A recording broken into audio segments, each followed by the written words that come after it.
Just waiting on a few folks here to get signed in. Then we'll be able to start.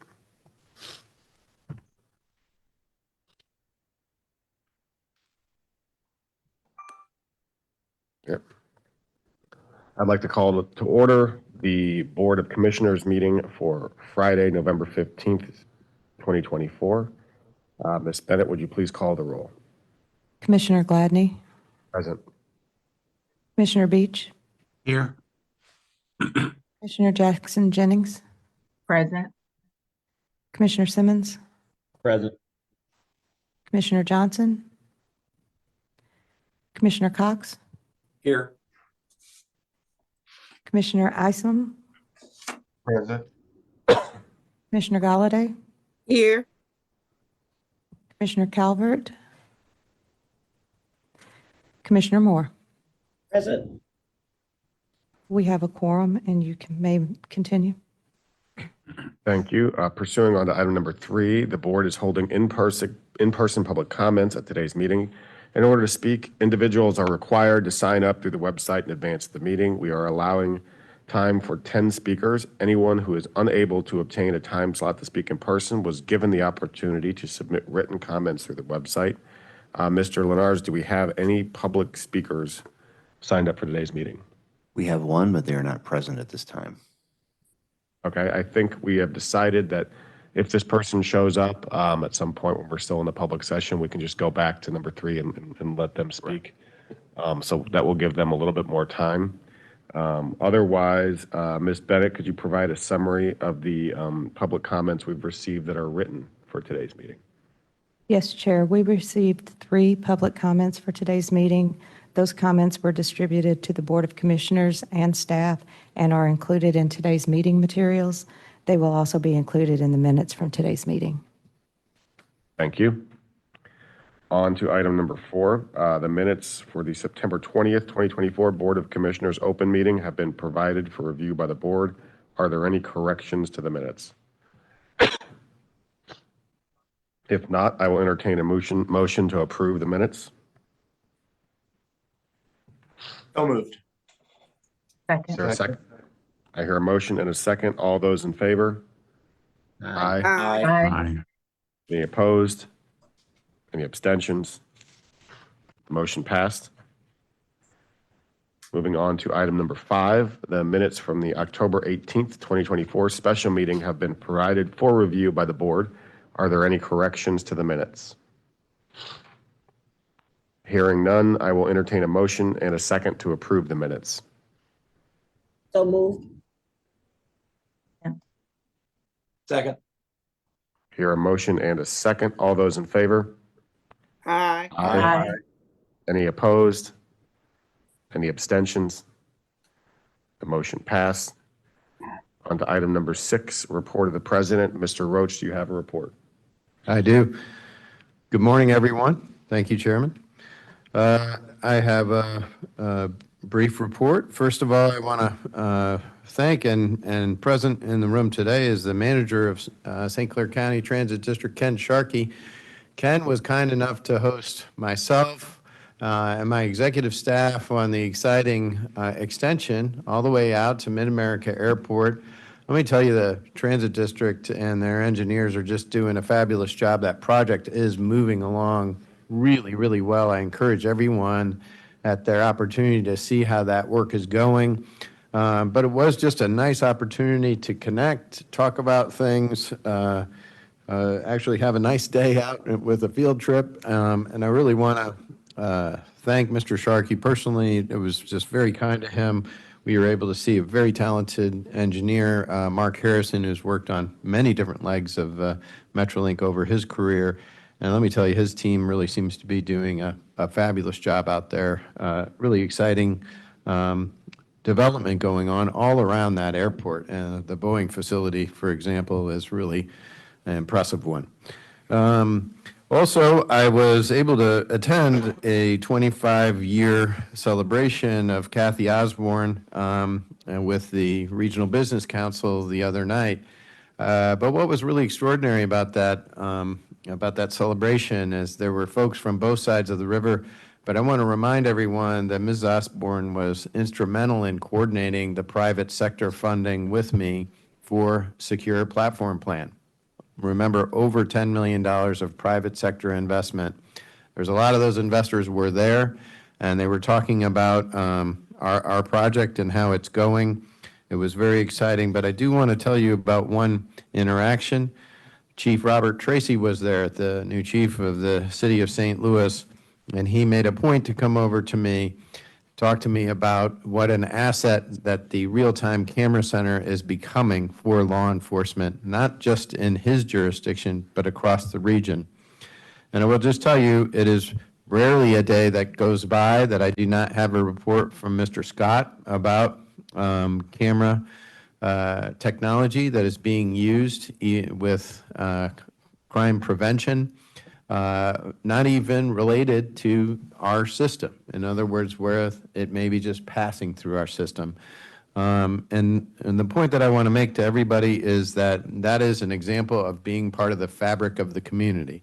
The way that we're going to solve and lift our community up is by making this fabric rigorous and having good and strong partnerships.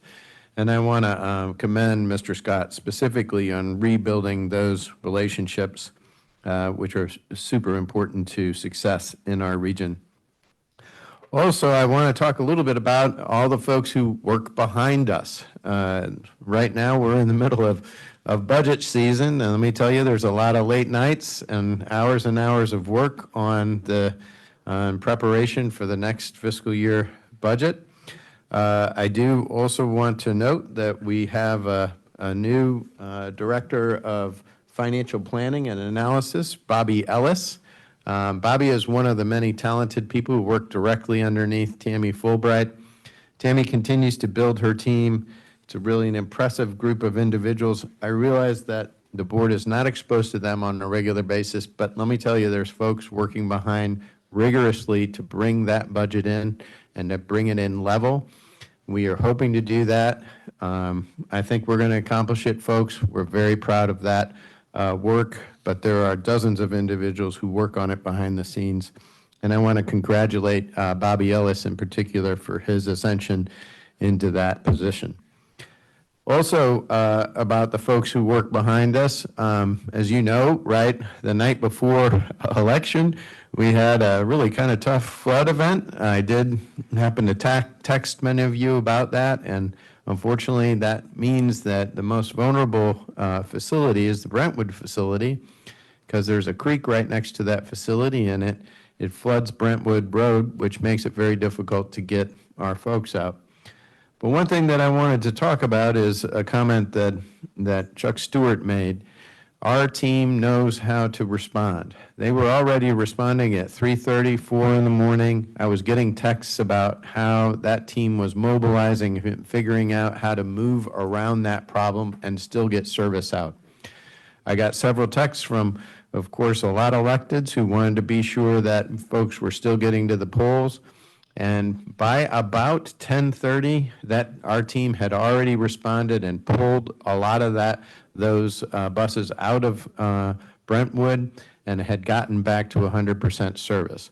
I just want to make the point that Chuck and I sometimes are amazed. That team just knows how to do it, right? I wish I could say that we're instrumental in getting it, but they figure it out. And our job is to be sure that they get the pay and the benefits and the support from an executive staff, and I think they do have that, and giving them credit is part of it. And finally, I just wanted to note that we have successfully closed on the Terminal Railroad property across from Ewing Avenue, which is very key to getting the delivery of the Siemens 55 vehicles. I want to note, it seems like a long ways away, but in October of 2027, we will be getting the first delivery of those vehicles. A few months before then, they will be on the production floor in California. I think it'll be a great opportunity for us maybe to go see those vehicles in production. Of course, being manufactured in the United States of America in Sacramento, California, really Siemens has been a great partner. Their engineers have been in town working with our team. That work is going on right now, and I'm glad to say that I think it's going to be very successful. In addition to that, we also got another grant from the federal government to expand our hybrid bus fleet by another 10 vehicles. So my point to the commissioners is that we are moving in that next generation and increasing the rolling stock. Essentially, through the combination of that and SPP, we will be radically changing what is the curb appeal of transit in the greater St. Louis area in Missouri and Illinois. A lot of that is through the investments that you've allowed us to make, from the partnerships with folks like Ken Sharkey at St. Clair County Transit District with their expansion. We're going to move forward and keep the region moving. So I'm very happy to give you this report, and I apologize for being a little bit longer as needed, but just wanted to be sure that you're well briefed. Thank you, Chairman. Thank you, Mr. Roach. Do we have any questions? Hearing none, moving on to item number 7, report of the Operations Committee. Commissioner Moore, do you have a report? Mr. Chairman, a virtual meeting of the Operations Committee was held on October 18th, 2024, immediately following a meeting of the Audit, Finance, and Administration Committee. The draft minutes of that meeting are included in the meeting minutes today under item number 7. The Operations Committee is recommending approval of 5 items which are noted on today's agenda as consent agenda item number 11. Sole source modernization of ESRA circuit boards, resolution number 1377.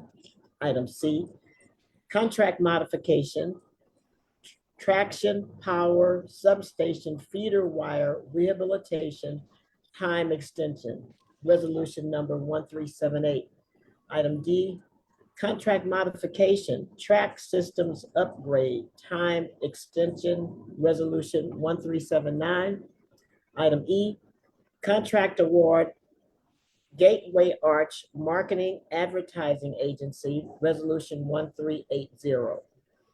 The Operations Committee reviewed one additional item that is noted on today's agenda for consideration as item 12, MetroLink Green Line Memorandum of Agreement, resolution number 1382.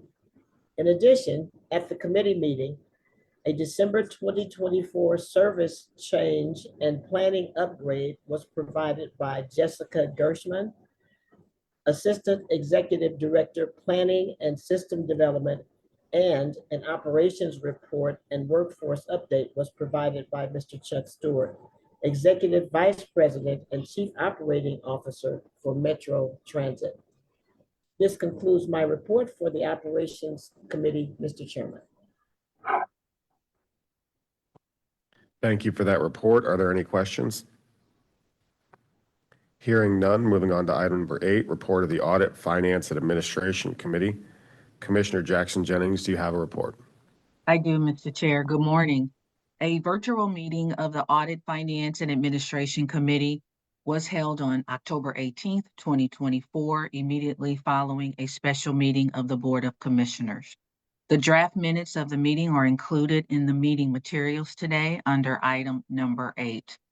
The AFA Committee reviewed 2 items at the October meeting, which are noted on today's agenda for further discussion and consideration as item number 12, Contract Award Talent Management Solution, resolution number 1381, and item number 14, Contract Modification Cellular Phone Service, resolution number 1383. In addition, at the October committee meeting, several informational items were presented, including pension audit update, internal audit department follow-up summary, first quarter FY 2025, internal audit department status report, first quarter FY 2025, internal audit department state safety oversight status report, third quarter calendar year 2024, treasurer's report, treasury safekeeping report, and procurement report. An executive session was not held, and this concludes my report of the Audit, Finance, and Administrative Committee meeting, Mr. Chair. Thank you. Thank you for that report. Are there any comments or questions? Hearing none, moving on to item number 9, report of the Safety and Security Committee. Chair Simmons, Commissioner Simmons, do you have a report? Yes, I do. Thank you, Mr. Chairman. A virtual meeting of the Safety and Security Committee was held on October 3rd, 2024 at 8:30 a.m. The draft minutes of that meeting are included in the meeting materials today under item number 9. The Safety and Security Committee is recommending approval of one item, which is noted on today's agenda as consent agenda item number 11. Under approval authority for the Real-Time Camera Center Federation Resolution number 1376. And that concludes my report of the Safety and Security Subcommittee. Thank you for that report. Are there any questions? Hearing none, moving on to item number 10. Are there any adjustments to the consent agenda? Hearing none, moving on to item number 11. If there are no adjustments to the consent agenda, I will entertain a motion and a second to approve the consent agenda as referenced in the committee reports and as outlined on the agenda. So moved. Second? Second. Hearing a motion and a second. All those in favor? Aye. Aye. Aye. Any opposed? Any abstentions? The motion passed. Moving right along to item number 12, Talent Management Solution Resolution 1381. I will ask Diana Benz for comments. Thank you. Good morning, Commissioners.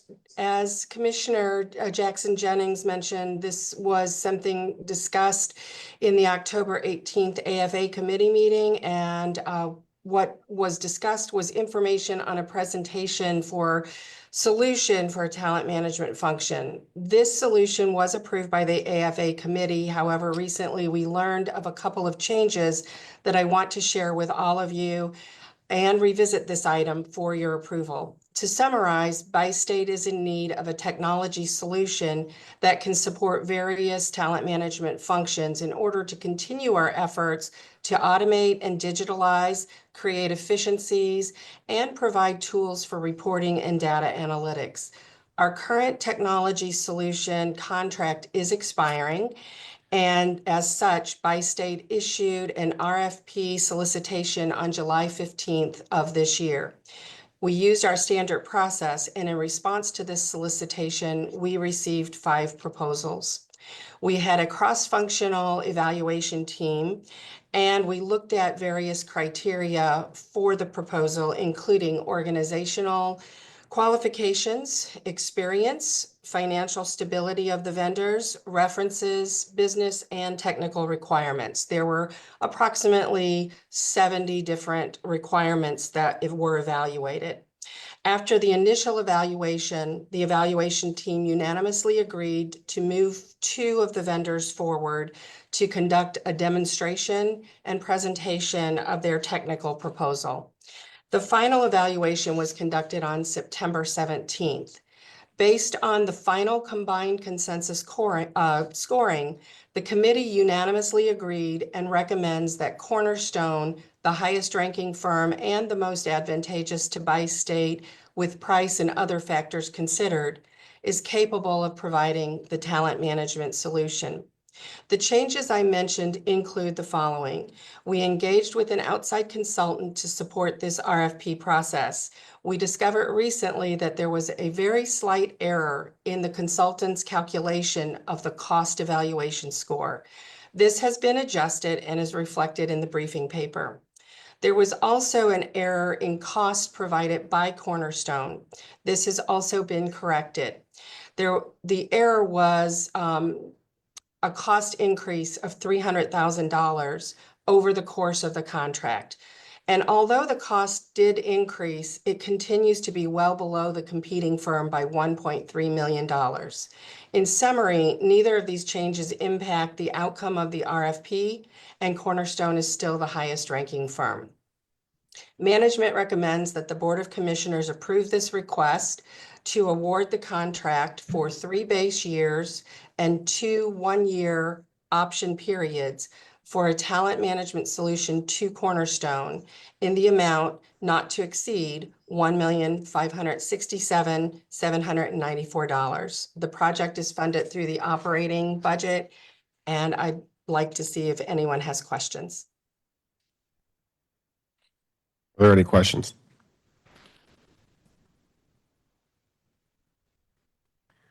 Hearing that there are no questions, if there is no further discussion, I would entertain a motion and a second to approve this item as presented.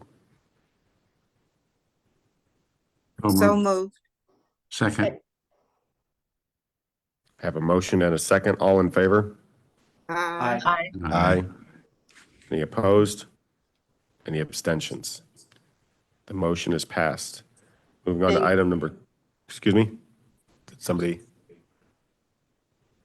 Okay. Moving on to item number 13, Metrolink Green Line Memorandum of Agreement Approval, Resolution 1382. I will ask Mr. Roach for comments. Thank you, Chairman. So this is simply a next phase, working on the Green Line, but a very important part of this revision to the memorandum of agreement is that it reflects the passage by the City of St. Louis for the funding conduit for additional planning, essentially a $10 million additional provision that we need to access, assuming the project continues to go well. So this is the formalization of that memorandum of agreement so that the team can access those funds appropriately. The project is completely funded within scope, but the details of the scope was very important, especially to the city, and the application of the funds appropriately. And specifically, the memorandum of agreement allows us to tap those funds that are specifically put aside in a taxing resolution under the Eco-Devo tax in the city of St. Louis. So I humbly request the passage of this MOA so that we can continue to do business. Thank you. Any questions for Mr. Roach? There is no further discussion. I would entertain a motion and a second to approve this item as presented. So move. Second. All those in favor? Aye. Aye. Any opposed? Any abstentions? Motion passed. On to item number 14, Cellular Phone Service Contract Modification, Resolution 1383. I will ask Tom Curran for comments. Good morning, Commissioners. This is a request for an extension of an existing contract that we have with T-Mobile for cellular phone services. In October of 2019, Bi-State entered into a 5-year contract with T-Mobile to provide cellular phone service, including smartphones, tablets, hotspots, SIM cards, and other miscellaneous communication equipment. We currently have 625 phones and tablets, 50 hotspots, 690 SIM cards, and 50 other devices under the contract. T-Mobile has installed equipment in our Metrolink tunnels and one facility to provide coverage for areas that would not normally have coverage from any provider at no additional cost to Bi-State. The request for this extension is due to the high cost of manpower that it would take to switch out to another carrier. For example, swapping out phones would take about 1,250 staff hours. Hotspots would require an additional 25 staff hours. Our buses, trains, caller rides, vans, and some transfer centers utilize SIM cards to provide connectivity for live video and for our customer Wi-Fi. And swapping out all of these SIM cards is estimated to require a minimum of 345 staff hours, plus coordination of physical access to all the vehicles. Due to the high costs in dollars and staff time, an extension of the existing contract is being requested. The Audit, Finance, and Administration Committee reviewed this item at their October 18th meeting, and it was placed on today's agenda for further discussion. During the course of our current contract with T-Mobile, IT staff have negotiated to add additional hotspots and extra phones. The actual rate per device has remained the same throughout the 5-year contract, and it would remain the same with the proposed 2-year extension. The actual cell phone service cost for fiscal year 2024 was $449,000. Management is requesting that the Board of Commissioners approve this request for a 2-year extension to Bi-State's existing contract with T-Mobile for cellular phone services and a not to exceed amount of $898,000 with the contract end date of October 31st, 2026. And Rich Reiniger and I would be happy to answer any questions you may have regarding this proposal. Are there any questions for Mr. Curran? Okay, I think I might have some just for clarification. So, and from reading the packet here and everything else, it sounds like this was not bid out again. We're just asking for an extension of the existing contract with T-Mobile. That's correct. So the request is coming from IT due to the amount of time and the cost of doing the swap out of all of the physical assets that are associated with this contract. And I don't know if Rich Reiniger wants to add any additional comments to that. Yes, the other item that you have to consider is coverage in our tunnels and in our facility. We would have to negotiate with the new vendor to put equipment into the tunnels, and that could add to the cost as well. And my question here is, how do we know that we couldn't get somebody else to do that at a rate that's less than that $800,000 if we haven't even accepted bids on it? You know, maybe we're right. Maybe everybody else comes in and says it's $1.2 million, or we can't do it. But what if somebody else comes in and says it's $610,000, and we can do it and do just as good a job? It seems like this maybe should have been bid. I don't want to be the only one that has this opinion. If anybody else on the board has thoughts. I think it's an excellent point. Excellent. Like when the contract ends, does this decision have to be made today, or can we dig into it and make this decision in a couple of months? I don't like spending a lot of money on things when we could easily bid it and we don't bid it. So I would say certainly you can not approve this today, and it could go to bid. I think the goal was to have there be no lapse in service or in the contract. Rich, can you confirm that the end date of the existing contract is soon, or either that or was October 31st? It was October 31st, and we have extended it for 2 months to try and get this approved. Again, there's no change in cost to us per device in this contract. So if we need to delay it further, our costs will not go up, and we can take the time to bid it out. Mr. Okay, Chairman, I would make a so we can delay it. We can delay it a little further. I don't want the agency to like lose cell phone coverage. So we can delay it. We're not going to have disruption to current coverage, and we can, you know, put forward a thoughtful process to potentially bid this out. Is that correct? There won't be a disruption to service? Correct. Okay, sorry, Commissioner Simmons, go ahead. with that information, I'd make a motion to delay this and have it bidded out. Second. All those in favor? Aye. Aye. Any opposed? Any abstentions? Commissioner Simmons' motion to delay this has been passed. I would also, I don't know if we need to include this in a separate motion, but just please keep us posted on this, Mr. Curran. The intent here is not to, hinder the operational capacity of the agency if we need these phones. But if it sounds like we can bid it, and if it sounds like the agency can function with the coverage we currently have until that time, if those facts change, by all means, let us know. Not trying to make your job harder, but I do think we at least owe it to ourselves to look into if we can save a little money on this. And if we can't, then we can't. Then we come back and approve it. But we should at least look into that. Yes, thank you, Mr. Chairman. Thank you. All right, I believe that puts us on item number 15. Contract award LRV Consultant Resolution 1388. I will ask Chris Paler and Tom Curran for their comments on this. Yes, thank you. This agenda item is a request for authorization to enter into a contract with Hatch Associates Consultants for light rail vehicle professional and engineering consulting services. The city of St. Louis and Bi-State are pursuing development of the new Metrolink Green Line light rail transit system along Jefferson Avenue. To support this new service, Bi-State is seeking to procure 12 new light rail vehicles.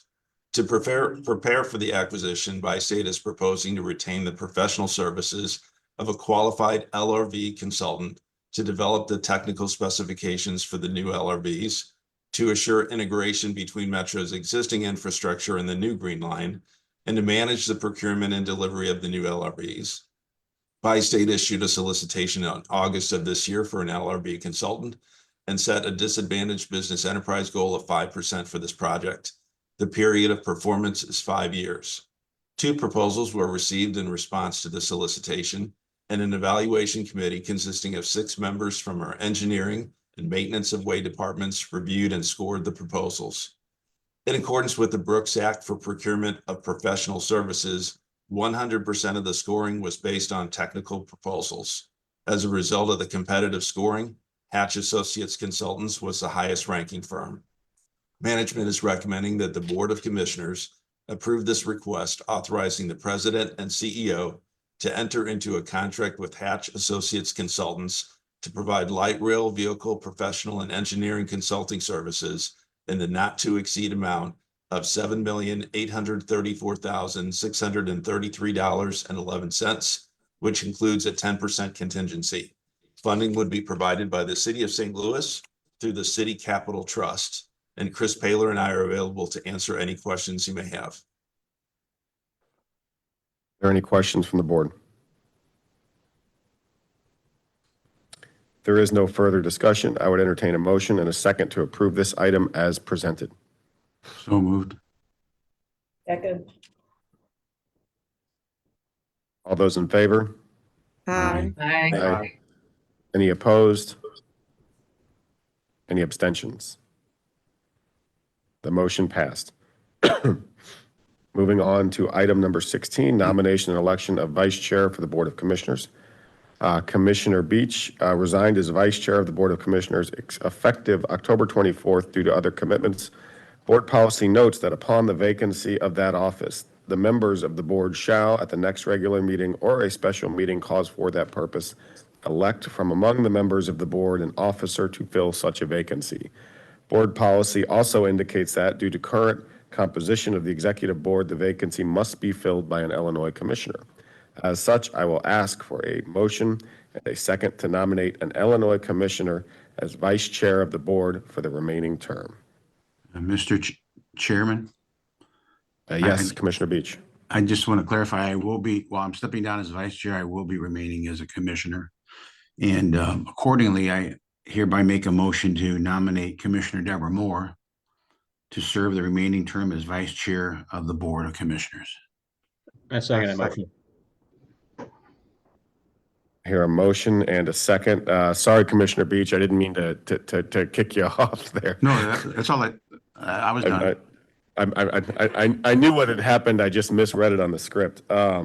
Commissioner Moore has been nominated. Are there other nominations? Are there any discussion of the nominations? Any other nominations? Any discussion? If there are no other nominations and no further discussion, I will call for a vote. All those in favor? Aye. Aye. Aye. Any opposed? Any abstentions? The motion is passed. Congratulations. Commissioner Moore. Congratulations. Thank you all very much. I look forward to working under your leadership, Chairman Gladney, with the balance of the board, and of course, the leadership of Bi-State as it is headed by Mr. Roche. So thank you all very much. Thank you.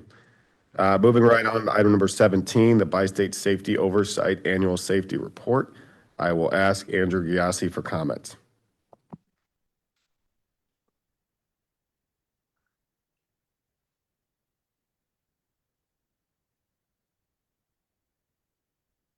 Morning. Can you all hear me okay? Excellent, great.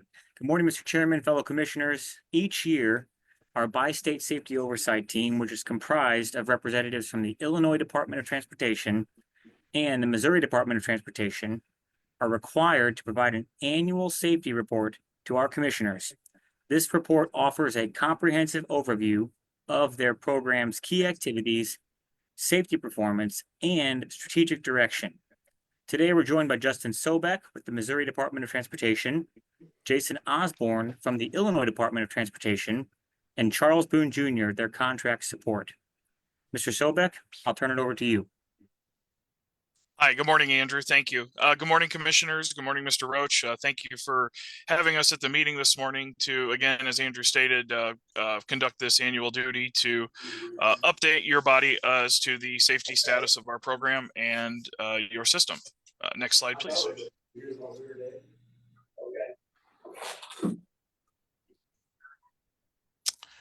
All right, so a little bit about our agenda this morning. What we're going to speak on would be the significant program requirements and activities that we conduct throughout the course of the year as the Bi-State Safety Oversight Agency, and a little bit about our collaboration with the agency.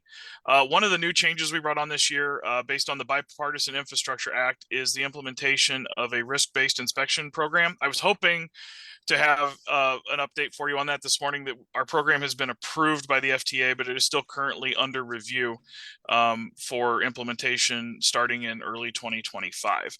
And then a little bit about our annual plan reviews and other ongoing approvals that we work with your agency on. The safety risk management program through FTA safety advisories and any open hazards that your agency may have.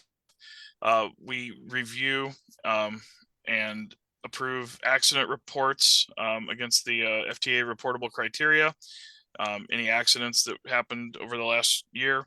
And then we also conducted a triennial audit of Bi-State back in September, of Metrolink's safety program back in September. And then also ongoing work with any corrective action plans and any upcoming regulatory changes on the horizon.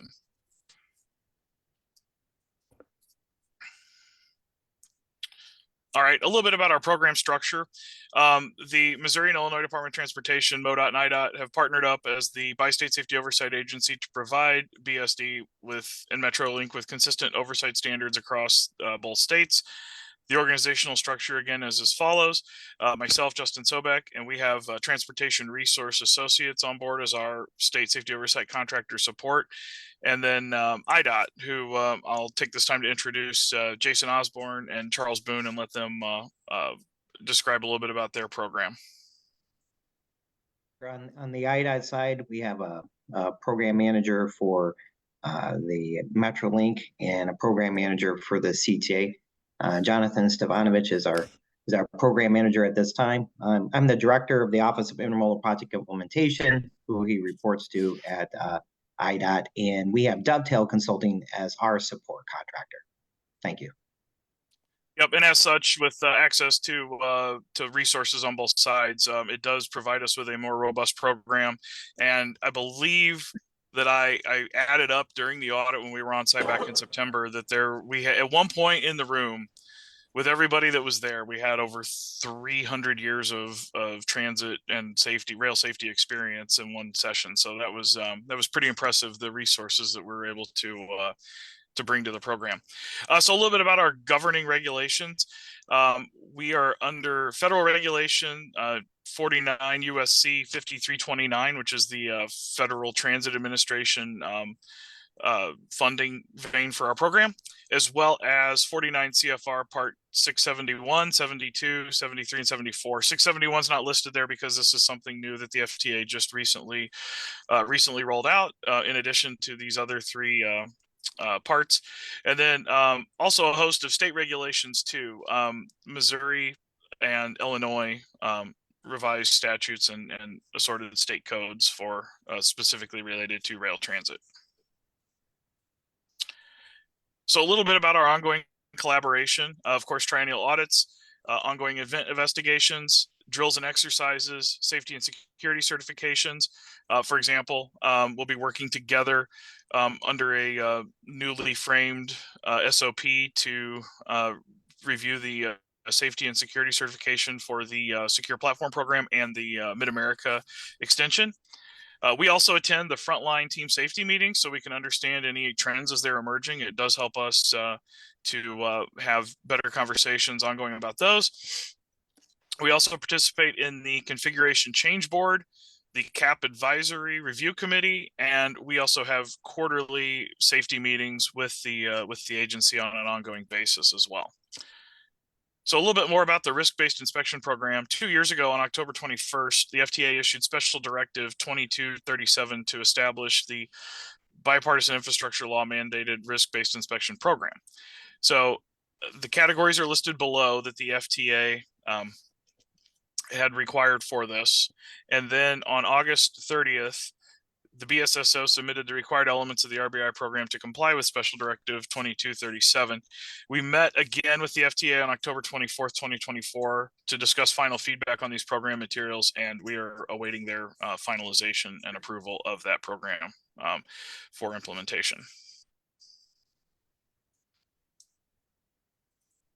And Jason or Charles, I'll let you talk a little bit about some of this development and the revisions that we made.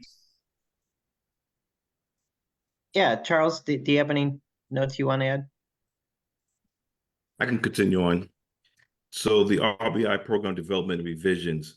So we made a revision to the RBI program October 2024 to include the following changes. There were 6 changes as bulleted below. We clarified the reporting thresholds and reporting terminology with the updates to 674. We also confirmed that the Rail Transit Agency granted access to the approved BSSO staff and contractors. There are announced and unannounced inspections that are to be performed. So we had to make sure that that was clear and clarified with the agency to make sure that we had those processes in place. We also clarified data sets that the RTA must submit to the BSSO for trend analysis. So we had to do that to make sure that we had access to the data and also, again, having a trend analysis. We also identified the SSO program manager or designee as responsible for scheduling inspections to make sure that we had an inspection schedule, and also clarified the BSO data storage and access and developed a safety risk assessment process. So those were the 6 revisions.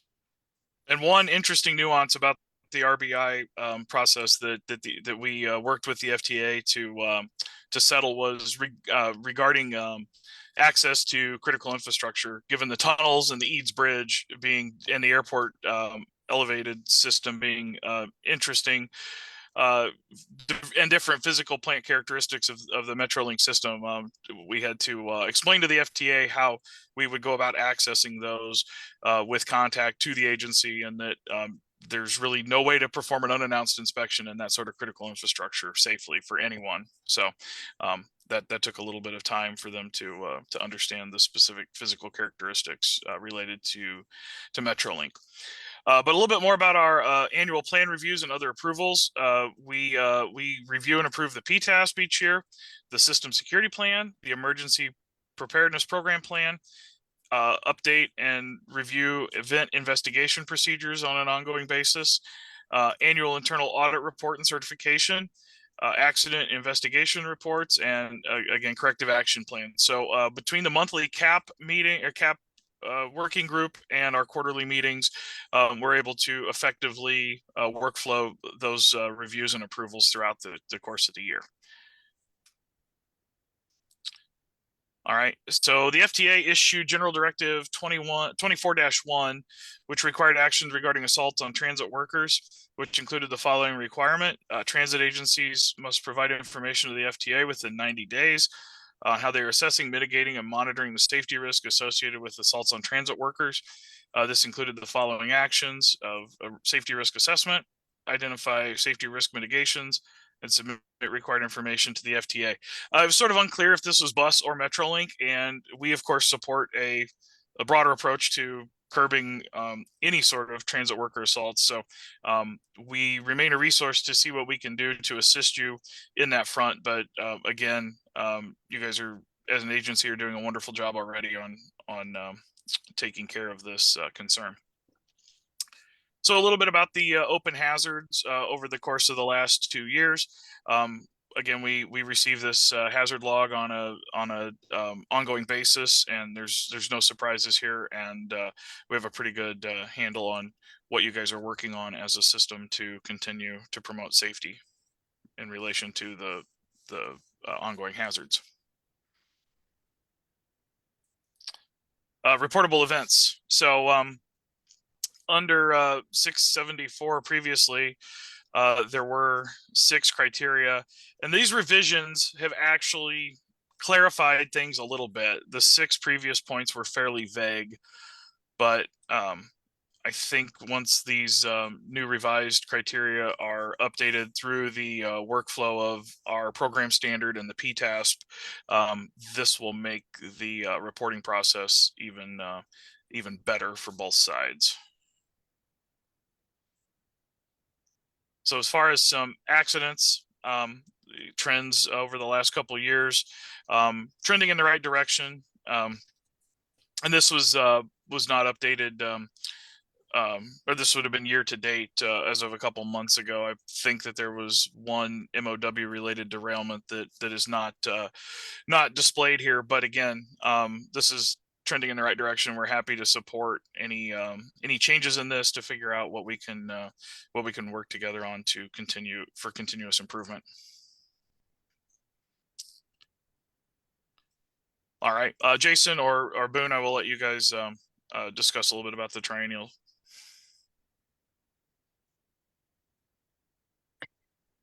Thank you.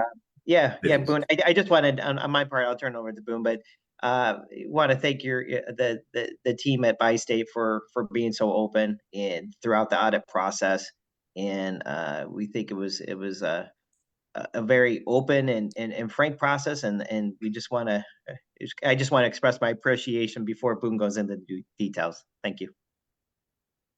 Yes, as Jason mentioned, when we had to try to audit September 9th to September 13th, we appreciate the transparency of the agency when we conducted the audit. And as it mentions here, from the 9th to the 13th of September, we had the audit. We also had advanced documentation that was submitted to us. So far, we have issued preliminary findings to the BSD for any corrections to be made.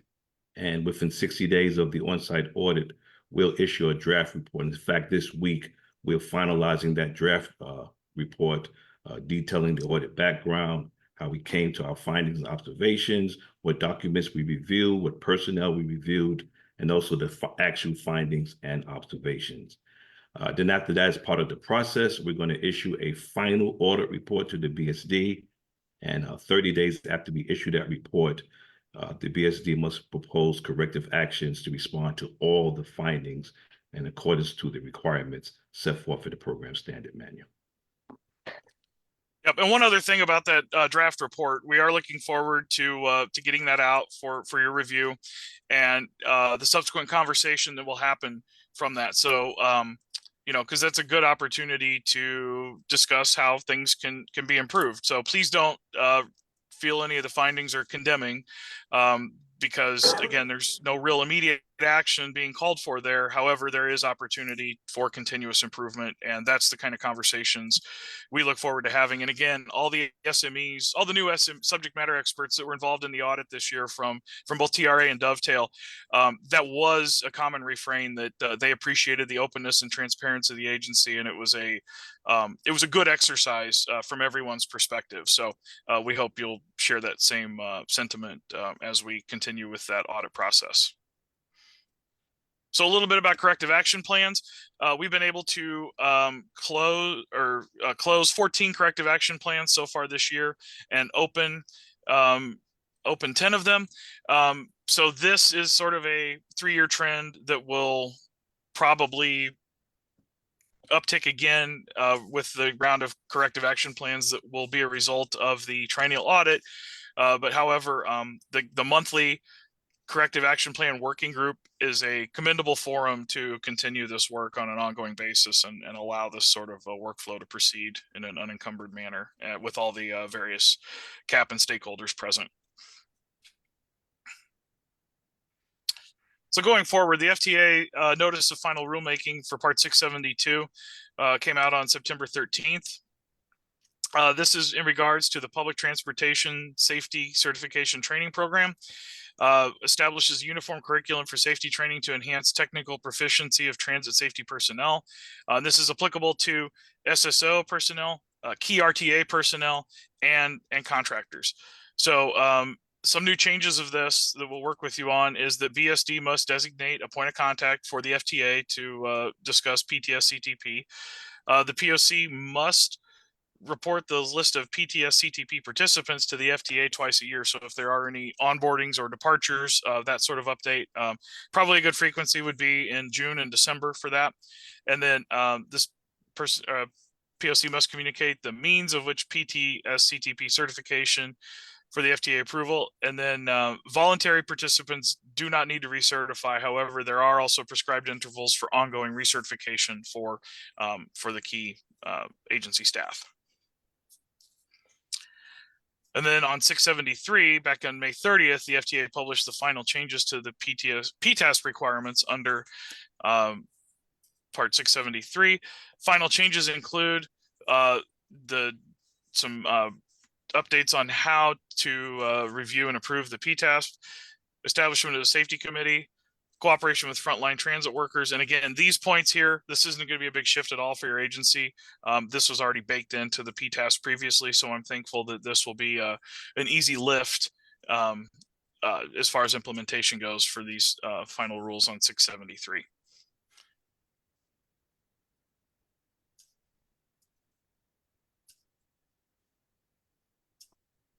All right. Well, we appreciate your time this morning. At this point, we would entertain any questions that that you might have for the BSSO. Again, this was information only, and thank you for your presentation. But if there are any questions or comments, we can have those at this time. Hearing none, moving on to item number 18, unscheduled business. Mr. Roach, is there any unscheduled business? Thank you, Chair. I have none, except I just want to make one comment about the presentation you just saw.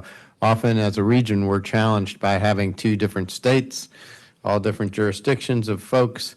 Let me tell you, over this past several years, I've seen the professionalism of both MoDOT and IDOT work together with our team. When you're present in the BSSO meetings, it seems as if it is one team working together to make our system safer.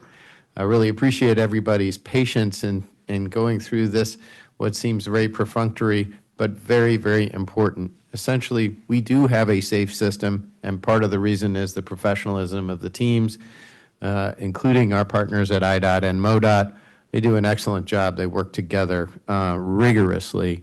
I want to commend Mr. Giassi from our staff in particular for his vigilance in the safety of the system, and we're going to continue that commitment. Thank you, Chair. Thank you, Mr. Roach. We're going to get on the operations report here in a minute. I just wanted to have one more clarifying comment here on the previous contracting thing we talked about a little bit ago. Just wanted to give my thoughts on that briefly if anybody else wanted to weigh in. This did not happen in this instance, and I think the staff did a good job here. It's just my general thoughts on these things are that if we are going to be spending a lot of money, I would either like to see it bid or a compelling reason for why it hasn't been bid or why it can't be. And that doesn't mean that we always have to go with the lowest bidder or the middle bidder. There have been times when we've got a competitive bid and Mr. Kern or somebody else has said, we think we should go with the higher bidder because of performance, whatever. And in my experience, the board has been very deferential to that expertise. But one of the things that I speaking for myself, not the rest of the board, do not like is when we're presented with a contract for a lot of money and there's one bid and the option is essentially either you approve this today or we can't function tomorrow.